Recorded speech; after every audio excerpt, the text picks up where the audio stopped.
Hey y'all, it's Megan. Welcome back to the channel. Glad y'all are here today.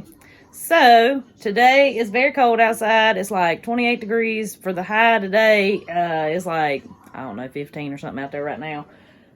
But, today is actually Andy's birthday, and we're having Maggie a little birthday party today. Her request is something we call dirt cake, cornbread, and chicken stew. So yesterday I boiled 2 chickens and made my chicken broth and all that, so I got that ready for the chicken stew. But I got to get the dirt cake made. I wanted to kind of show y'all, I'm sure that everybody has heard of dirt cake with the Oreos and the whipped cream and blah, blah, blah, blah, blah. There's a lot of recipes floating around out there that have a lot of ingredients. I don't make it that way. Y'all know I'm all for the easy. So I wanted to show y'all how I did that. And also, I'm going to try cornbread recipe number 2 out of the cookbook because she does want cornbread with her chicken stew. So, sorry for another cooking video like right behind the last one, but that's just what I'm doing today. So, y'all come on. So, some of y'all's liable to be real surprised about some of the ingredients you're going to see here, but I'm just going to tell y'all, we're real people and we're not purists by any means. We try to follow the 80-20 rule as far as the stuff we eat. My little girl wants a dirt cake for her birthday party. She's going to get a dirt cake, okay? This ain't something that they get all the time. This is very special request only. So, you're going to need you a pack of Oreos and some instant vanilla pudding. I buy the bigger box, not the little tiny box for my dirt cake. And I've got my cream cheese softening up. We're getting there. I've got it sitting on this warm muffin pans because she also wanted some chocolate cupcakes, so I just got those out of the oven. So the first thing you're going to want to do is go ahead and get your pudding ready. So we're going to get this ready. Now you're going to want a pretty decent sized mixing bowl for this part right here. So first we're going to pour the pudding mix in there. I'm going to pour it. Well, you pour it. Pour it in there. Whoa. And we're just going to follow the directions that are on the box. So we need, oh wait, that ain't what I'm looking for. Pretty sure it's like a lot of cold milk. 3 cups of cold milk. All right, so we're just gonna pour our milk into there. And turn it over and you pour the milk in it. And Get the yellow pouring. Mix that in there for me. And I'm the mixer. So that'll take that a few minutes to set up. And we'll just let that kind of set off to the side. So we're going to get us about a row of Oreos. We want enough to cover the bottom of the pan. I want one. So there is probably a way better way to do this. I know I could put these in the food processor, but I ain't going to lie to y'all. I hate washing them. Ain't that awful? So this is how we crush our Oreos. I'm going to do a few more in a row. Do a little handful more. So we're just going to zip this up, leave us a little air pocket there. Have at it, dear.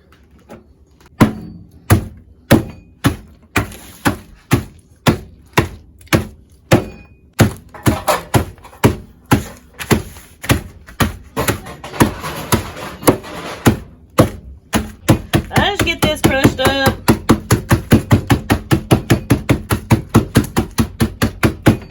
Like I said, I just want enough Oreos to cover the bottom of my pan. See if we got enough here.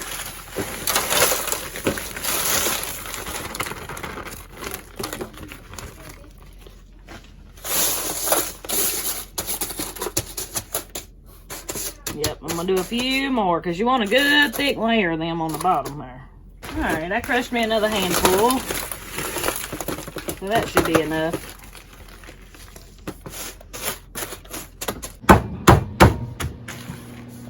Jacob's crushing up some more Oreos for me. This is going to be our topping. And again, we just kind of eye it. So if it ain't enough, we'll just crush some more. Oreos got expensive though, y'all. I'm glad I don't buy them all the time. And they're getting small. Yeah, and they're getting smaller. Gelatin? Yeah, I think so. As long as you don't see no huge chunks in there. So, our pudding is good and pretty set up. So, now we're going to add a block of cream cheese. I did put this in the microwave for a few seconds to get it super soft because I found that if it's just room temperature, it don't mix in as good. So, we're going to add that in there.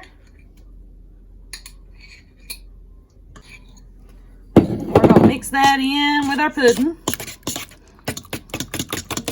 Y'all, if y'all ain't ever had this dessert, it is definitely a treat. Next thing we're gonna want is some Cool Whip. I did buy the bigger container of it because we like Cool Whip occasionally, besides just in this. I always leave the Cool Whip till last because you don't want to make it go flat with all that mixing, because you just want to kind of fold this in.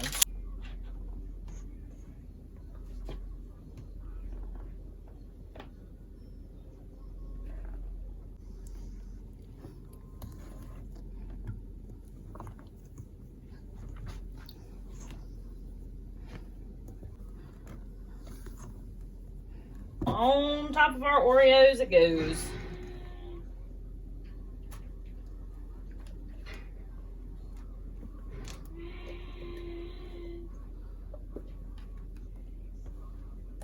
I'm just going to kind of spread that out. Now when you make this, it's best if you make it ahead of time for whatever you're making it for. Like the birthday party's not till late this evening, but you want those Oreos on your bottom level to get soggy.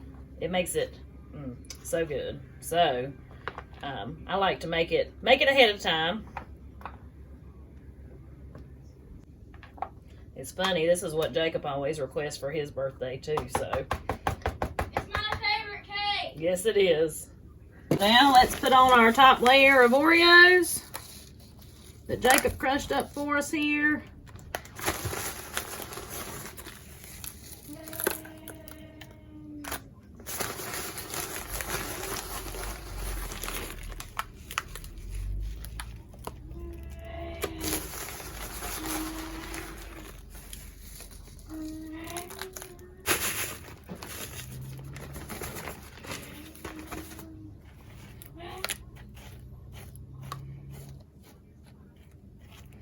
There it is, y'all. So it's going to go in the fridge till the party tonight.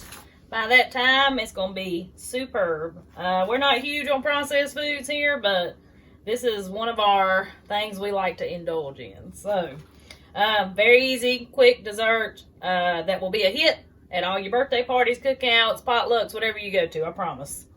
And then I got to get me some cornmeal ground. And like I said, we're going to try recipe number 2.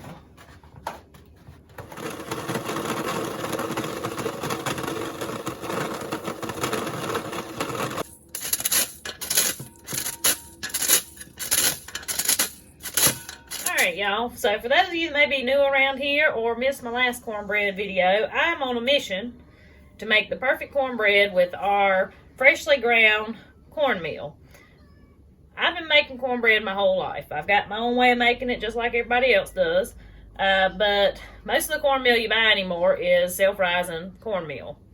I think that's where I'm struggling at, is getting my ratios right. So my cornbread from the first recipe, actually it was delicious, y'all. Like it was delicious. Like I said, the texture, like I felt like it wasn't quite done, but I think it's because my oven should have been hotter. It only called for my oven to be on 425, and I think if I make that recipe again, I'm gonna put it on like 475. So I am using this cookbook that we got from the Great Smoky Mountains. We went and spent a few days up there. This cookbook is called Mountain Makings. I found it in the Visitor Center, and it was first published in 1957, and they've just republished it. A viewer sent me the link that you can actually get this on the Smoky Mountain website, and I'll be sure to leave that below too, because this is a super cool cookbook, and I want to be sure the money goes where it needs to go, which is to the park. Anyways, so this is going to be my second attempt with the second recipe in this book. This is Miss Carlos T. Husky's recipe. This one is cornmeal and flour. So it calls for 3/4 cup of cornmeal, which I have already ground and got sifted, and a cup of flour.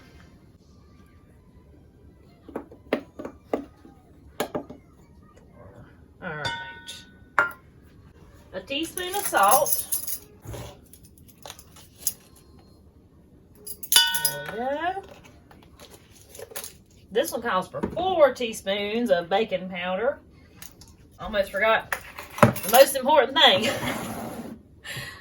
I got my pans out here ready and forgot to put my grease in them. Let me do that before I get any further. It calls for 3 tablespoons of melted grease.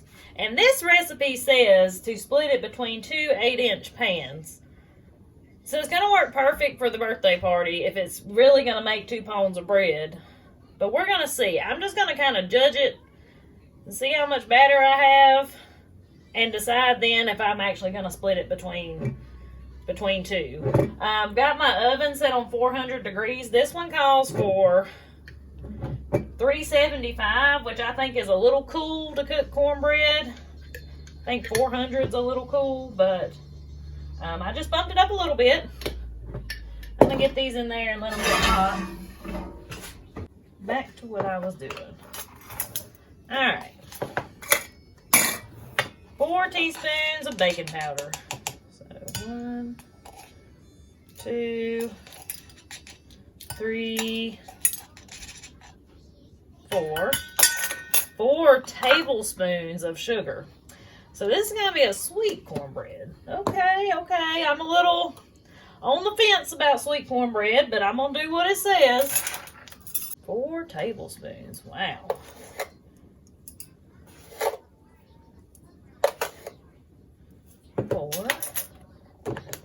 So that's all of our dry ingredients. I'm just going to get all that mixed together.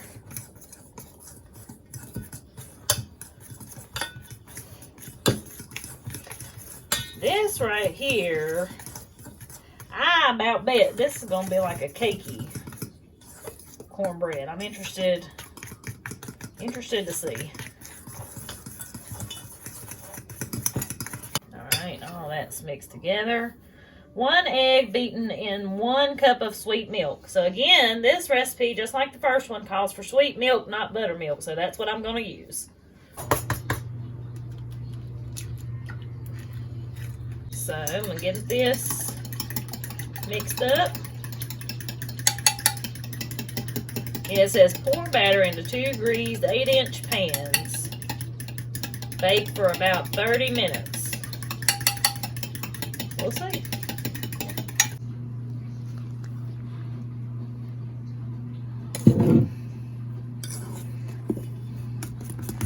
Alright, and I did have a viewer tell me to let this sit for about 10 or 15 minutes.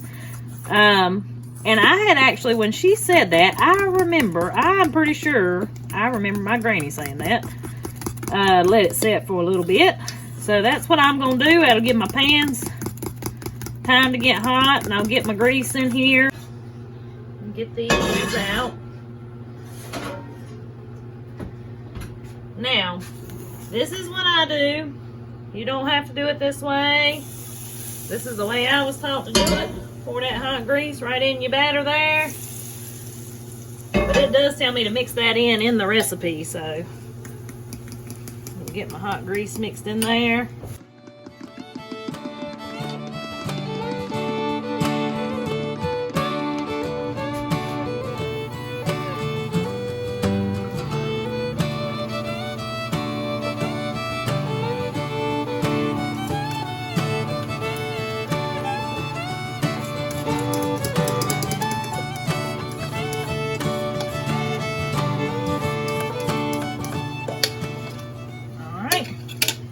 Into the oven we go for about 30 minutes. So while my cornbread is cooking, let me show y'all this real quick. Jacob just come in. Y'all see this? He carved this out for me to sit out here in the house. He's got to where he really loves to work with wood, and it's so sweet. I love stuff like that. So it will sit right there on my shelf. Alright, so it's cooked around 30 minutes. I'm gonna go ahead and get it out. I just peeked at it. It looks done. Good and brown. So we're gonna see how it tastes here in just a little bit and see if it's stuck like the last batch. I don't think it's stuck. We're gonna see. If it's thin, that's fine. Here come that one. And there comes that. And almost burn on the end right there, but that's all right. So the book says to split and spread butter between the layers. So I'm wondering if you put butter and then put this one on top of that one. I think that's what I'm going to do. So I'm going to get my butter out here. I'm going to let it sit there and get a little soft. And that's what I'm going to do. I'm going to stack them on top of each other. So I bet that's why you did 2 and they're thin like this. And then we'll taste it here in a little bit.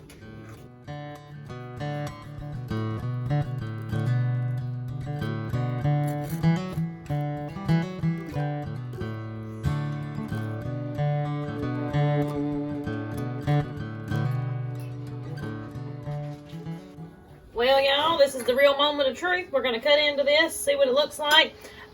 You're going to notice I'm going to cut this one a little bit different instead of the pie shape, just because it's going to be to feed a few more people. So, we'll do it like this. It smells really good, though. I'm very intrigued by this one.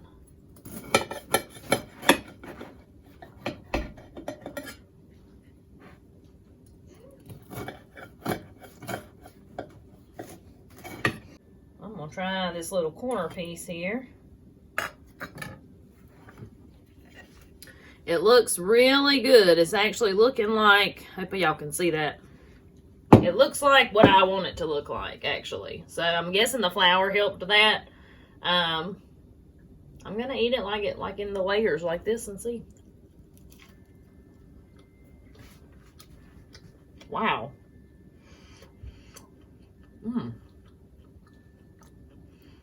That is good. That is really good.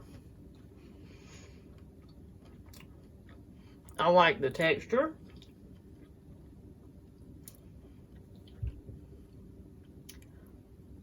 I love it layered with that butter in between there with your 2 crunchiness in the middle there.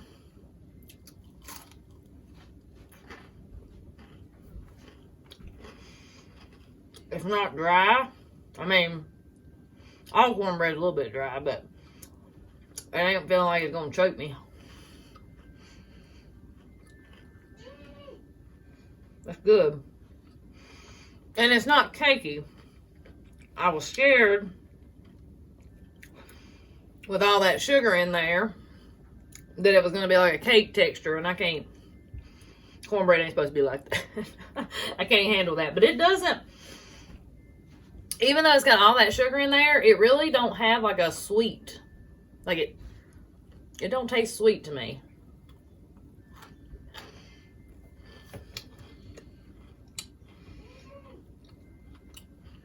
Alright. This one right here is going to number 1 for right now. Delicious. I mean, like, I wish Andy was in here to try some. He's grinding cow feed right now, so he's not here. But, wow. Well, guys, there we go. Hope you enjoyed this video. I hope you learned a little something. I guess that's about it for today. I got to finish getting ready for this birthday party. I got 5 million dishes to wash. Been cooking all morning, just different things. And anyways, till we see you on the next one. Y'all stay warm out there, and y'all have a good one.